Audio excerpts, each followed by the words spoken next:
Coventry, England, for the second running of the FIM World Speedway Sidecar Track Racing Championship.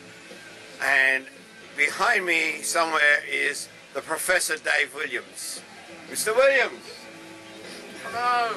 Cooking an Aussie barbecue in the middle of Coventry on this lovely fine evening, 24 hours before the second world champion is crowned. First year's champion from Larry's Hole, Mick Headland, will be making a guest reappearance tomorrow night and is one of the earliest favourites to win. Carling cash for comments and a nice beer. Ah, yeah. Carling. Thank you. Okay? Yo. Schultenbräu, mein Herz erfreut. Und Schultenbräu, mein Herz erfreut. Lucky heart. Dave Williams, 2 years ago at King's Lynn, you crashed heavily into the fence. Why was it that no English person would take you to the hospital? Because they knew better. So, how did you get to the hospital, Mr. Williams? Well, from memory, Ambulance. the ambulance, yes. Ah, that's right. It was a track ambulance. Mr. Williams, can you tell the world of FIM Speedway Sidecar Racing, how did you get back from the hospital to the track to see the celebrations? I magically appeared because I don't remember.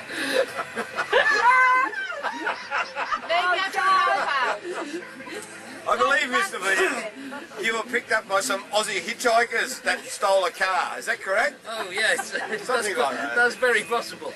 And they have now influenced you into your way of living, that you now cook Aussie barbecues in Coventry. Well, when I'm given half a chance, yes. Full of shit. And with the AC/DC background music, Which is has good. become a way of life in England since Australia has become such a big influence in British Speedway. Is that correct, sir? Yes. That's good. I reckon we've done really well. I think we And have too. I'm sure the sun shines out of the arse of some of the Australians over here, because every time they come here, the sun shines. You in particular. That's correct, yes. Bend over, baby. And we have got less than 24 hours and the racing will be on. Mick Headland representing Australia and the rest of the world against 15 tough, hardened, thug-nosed English teams. They will be there to get Mick Headland, but Mick Headland will say bye-bye, because I am the best. Is it? Go, Mark, tosser.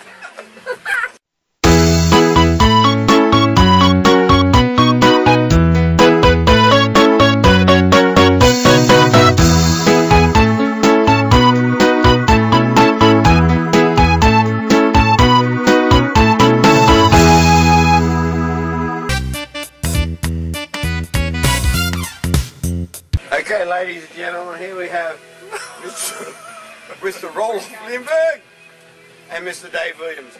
Two of the tragic cases from from King's Lynn 2 years ago and now reunited at Coventry. Unfortunately, due to circumstances beyond their control, they were not re-invited back to compete again.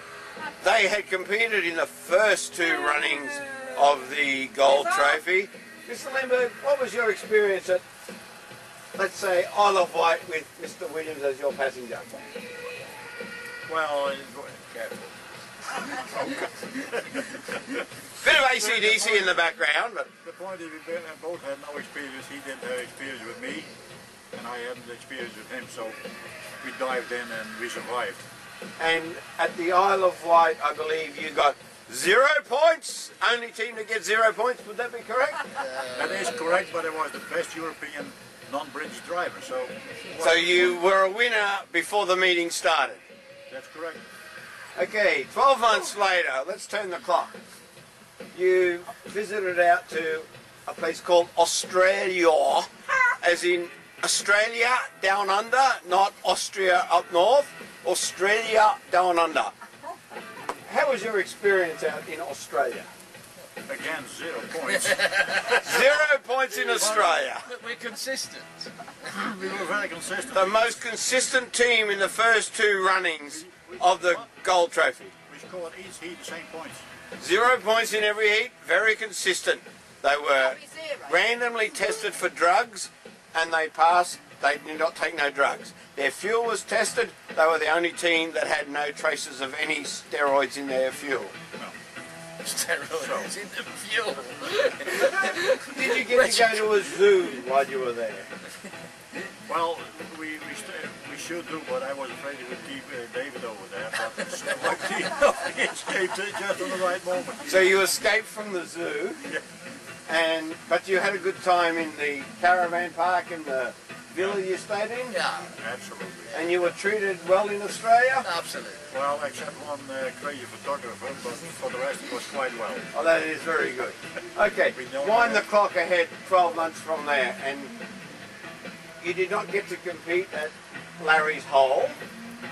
So you loaned your bike out of the courtesy of your heart to an Australian team.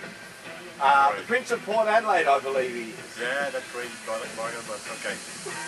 So what happened in the Prince of Port Adelaide's first race? Hang on, you missed a year. No, I didn't.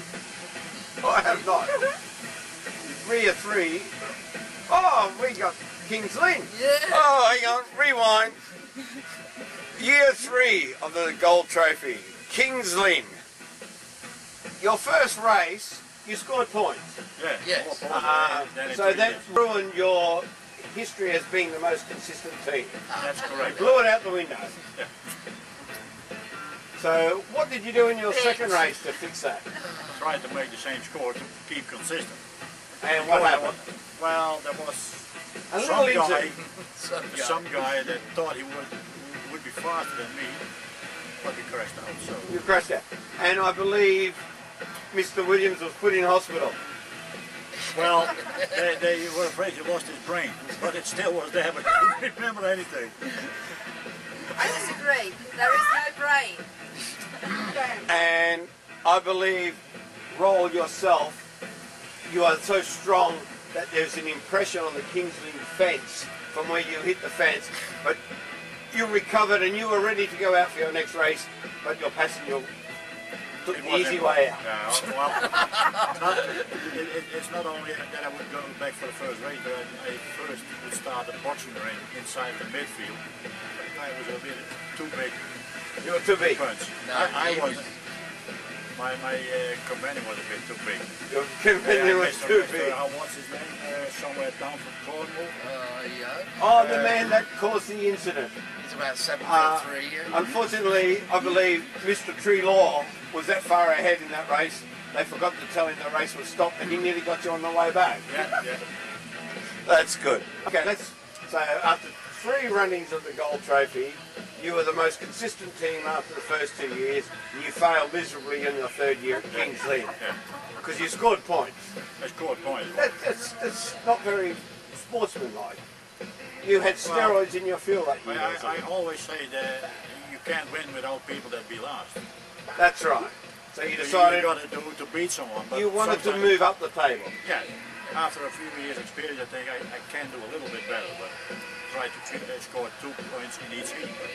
So would you say your passenger, the professor, may have jumped ship on the corner because he had too many points already? It could be a possibility, but I don't have eyes in the back of my head, so I couldn't see what he was doing. But there was something was hitting me.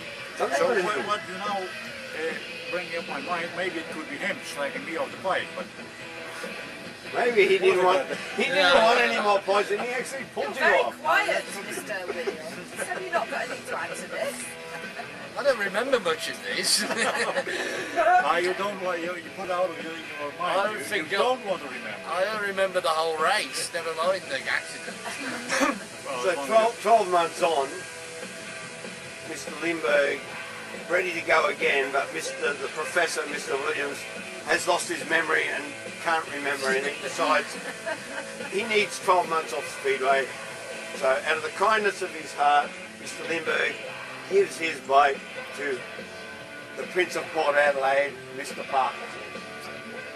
After the hospitality Mr. Parker gave to you when you were all in South Australia. Would that be right? Yeah. That's all good. And was it unfortunate that he destroyed your bike? It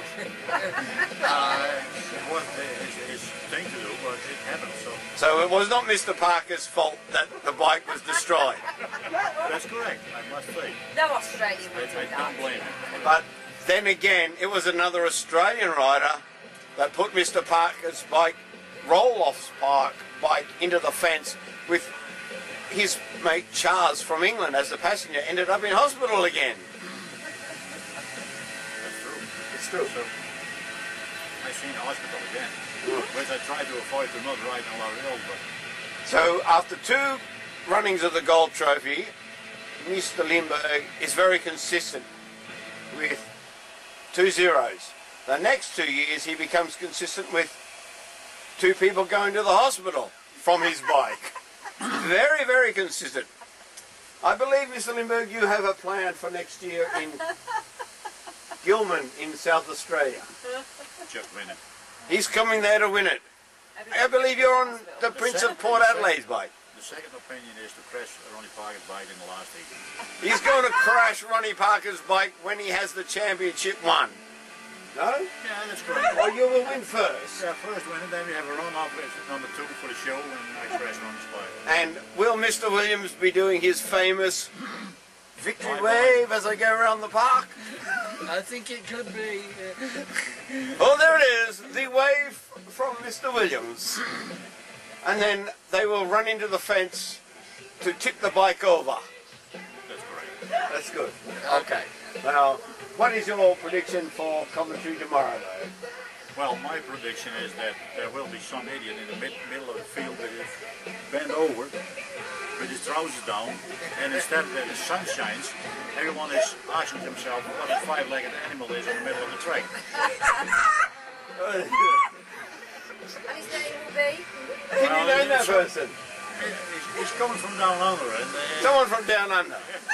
The bandana on his head. Yes. With a bandana on his head. And a red Oh! top.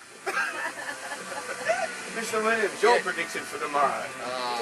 Being a Coventry local, you must know something about this track and who you think will win. Go, Okay. Costa, go, Costa, go, Costa. In no particular order. Now let's be more precision. You are a professor, of course. Okay. In third place, I think we'll have Matt Tyrrell. Matt Tyrrell for third, he says. not my favourite, but In second place, Mick Headland. Second place, Mick Headland from down under Australia. And in first place, Mark Cossa. Yeah! Oh, we have a Sapan here, but he has gone for Mark Cossa and Andy Wilson to win the second running of the FIM Sidecar Track Racing Championship. We will see what happens tomorrow, and we will report live from the Coventry Caravan Park, where Mr. Roloff Lindbergh and Mr. Dave, the Professor Williams, will give their summary of the meeting. So, until tomorrow, from Bandana Sports, good night. Seriously? Oh, God. This has been the Bandana Man from Australia for Friesland TV.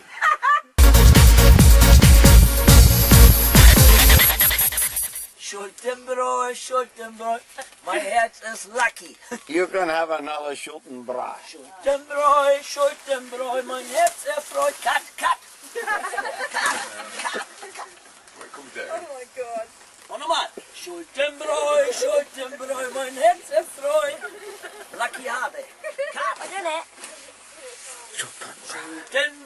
Schultenbräu, dein Herz erfreut. Und cut. Bitch. Schultenbräu, mein Herz erfreut. Lucky